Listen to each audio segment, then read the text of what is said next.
To the guy who was in Vodka Stream, Ernie Altbacker, or Altbacker, I'll call you Alt.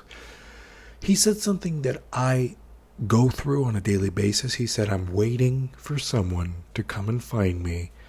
I am waiting for a producer, an executive, a James Gunn, a Peter Safran, a David Zaslav, an A24. I'm waiting for someone in a position of power to help me do my idea for the project.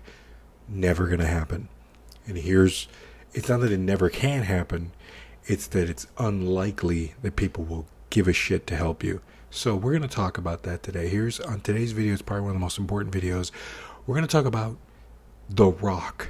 Not Dwayne Johnson, The Rock. The Rock. A giant rock. Imagine being at a door, like here. There's a door over there. And I need to get out of the only door. And my idea is in the way. That's what's in the way of you getting to Hollywood, your idea. Now, we're going to talk about one idea that you got to move by yourself. Here we go. The Avengers. You're Joss Whedon. You're Kevin Feige. You're a couple of guys. You're going to make an idea called The Avengers. Now, that's a really good rock. That's $1 billion, trillion rock that keeps on giving in merchandising, in comics and everything. The Avengers. And as these are the rocks that they moved. They moved the Avengers Age of Ultron, the Avengers Infinity War, the Avengers Endgame, and now the Avengers Doomsday. That's 5 rocks. And it took from 2012 to 2026 to move all these rocks, and it cost over $300 to $200 million. Great for them. We all saw it. We all love this rock. Great idea. Now, what about us? Well, we're going to have to do things a little smaller. The only way we can move the rock is by substituting it for a smaller rock. Now, your rock can't be too small and it can't be too big. It has to be just right. It has to be just the right amount of a rock to move. So, I'm going to give you 2 idea rocks now that are just as hard as the Avengers for someone like me, a nobody, or you, a nobody, to make. You're John Hughes and you have an idea called The Breakfast Club. Great idea. Kids from high school stuck in Saturday detention, so they got to go to a library, and a library they sit around and they're all different people. One's a jock, one's a princess, one's a geek, one's a psycho, one's a wrestler, one's a criminal, all this stuff. Great story. It's a rock that is more known and more watched and more cult classic, and it was made in 1984, 1985. So, John Hughes, of course he wants to make The Avengers. Of course he wants to make Spider-Man and Batman and Shazam and all these big rocks. But he decided, I'm going to make 2 rocks. Ferris Bueller's Day Off, which is hard to make, and The Breakfast Club, which is hard to make. But those 2 rocks are movable. Now, when you put your hands upon the rock, it's going to be heavy. Now, what are the heavy things that are in The Breakfast Club? Well, number 1, you've got to be able to get the location for The Breakfast Club. It's got to be an iconic location because we're going to be stuck in it for a long, long time. So the school has to be iconic. It's got to be empty, so you're not going to have a lot of time. Your rock that you're moving is you have to go when no one is in class, when no one's in school. You've got to get great actors for each role. They have to be young, so you're fighting youth. They have to be young. They can't age. You have to get a principal, so you have to get a principal. You have to get the 5 actors, so that's 6. You got the janitor. And they got to move around. There's weed. There's so there's a lot of it. But look at the Avengers. Look at the Avengers. Look at the 5 movies for the Avengers. Avengers Age of Ultron, Avengers Infinity War, Avengers Endgame, and Avengers Doomsday, and Secret Wars. So 6, 7. How much work and money is it going to cost in 1984 to make all those Avengers movies? They can make them. They have the actors. They have the money.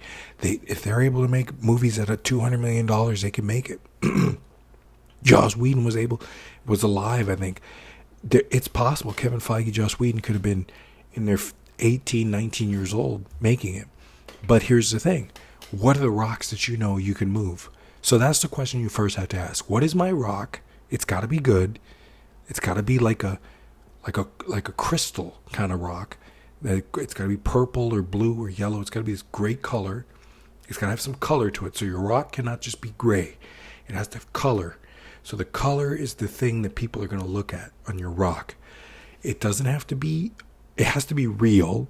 That's another thing. When you're starting your rock can't be fake. The faker your rock is, yes, it'll look nice, but people will be angry. They want the real thing. They want a blood diamond. So I know I'm talking about rocks. This is weird, but there we go. Your rock has to be big enough that it moves into a theater, but small enough that you can deal with it in a 3 to 4 year time frame for the money of $1 to $6 million the most. So Christopher Nolan, what's his big rock? Batman Begins, The Dark Knight, The Dark Knight Rises, Interstellar, Dunkirk. Okay, The Odyssey, big rocks. Now what does he start with? Memento, The Following, right? The Prestige, Insomnia. See the rocks? They're all good. They're all big, good rocks. But here's the thing. That idea is Memento. A man who has short-term memory loss is trying to find the person who did it to him, who hit him in the head, and killed his wife. The ending, the twist, oh, I'm not going to give it away, but you go, wow, look at this twist. Look at what, look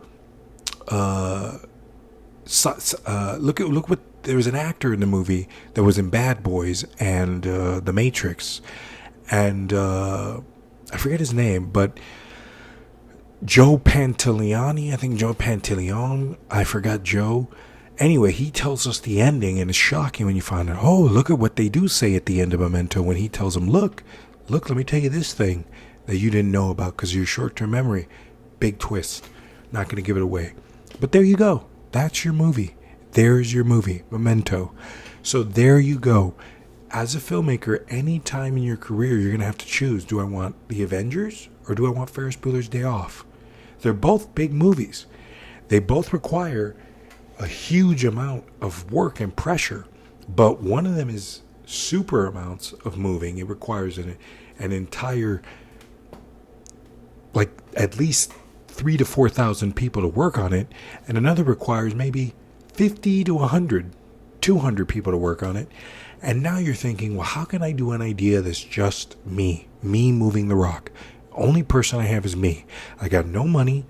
You're going to have to use AI, YouTube, iPhone, Apple. So your money is going to go into your tools. So your tools are what help you move the rock. And where are you going to move it to? How are you going to get paid for this rock? Because no one is going to buy it from you. So you have to decide, am I going to do Clerks? Am I going to be Kevin Smith and Clerks is my rock? Whether it was Clerks 1, Clerks 2, Clerks 3. And you see that he had a simple idea. I work at a quick stop. Let me make the quick stop my rock. Quick stop is the rock. So there you go. So you have to think about your rock. It has to be interesting. It has to have color. I know that Clerks didn't have color, but it does have color later. Later on, the characters are important. So there you go. So think about your rock. So we're going to do it with me. I have too many rocks, and that's my problem. I have too many rocks that are big, small, and this is a problem. So we're going to think of a rock, and we're going to think of the point of a movie, which was, if you look at the videos on the internet, they say a movie is about a character, one main character. So a perfect example is your main character is Ferris Bueller. What does Ferris Bueller want? Yes, there's other characters. There's his sister. What does she want? She wants to catch Ferris Bueller at home because he's ditching. Why does he get to ditch? Ferris Bueller just wants to have a day off. He wants one fun day with his friends, Cameron and Sloane. He wants to take them around, and he doesn't want to get caught. He wants to spend the whole day doing it. The question isn't what we are going to do. It's what aren't we going to do. That's the question. The characters set up, what aren't we going to do in a day off? They went and they go and they do things in the day off that are exciting, that you probably won't do with any of your friends ever. You take the day off. Life moves pretty fast. If you don't stop to look at it once in a while, you might miss it. And there we go. Great leisure rules, Perfect movie. Ferris Bueller, he's our main character. And who's the enemy? Well, his mother and father think he's sick, so he can't get caught by them. And at school, he's about to fail and have to repeat the year when Rooney, his enemy, his nemesis, is coming to his house literally to see that he's not lying about being sick. Today, nobody cares if you ditch class. They just think you're a loser, and if you didn't come to class, you did. If you did, you didn't. Nobody cares. They don't care about the education system today. But that back then, it was a big deal. So it's a time and place, 1986, 1985. So that's our rock. So my rock, I have to find it. We're going to find it. But remember, a movie is about your main character having a GTG. He's got to gain something. He's trying to not gain to God. Not that you gain something and then now you got to get something. When you gain something, a perfect example is a gain. In Ferris Bueller, a gain is that he's trying to gain the car of Cameron. He needs his car. Well, he got it. He gains the car. Yeah, okay, well, I'm going to be done now. But yeah, your GTG got to gain. He's got to gain the whole day. Okay, I'm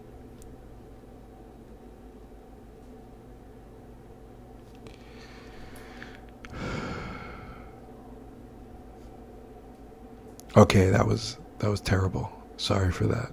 Bye.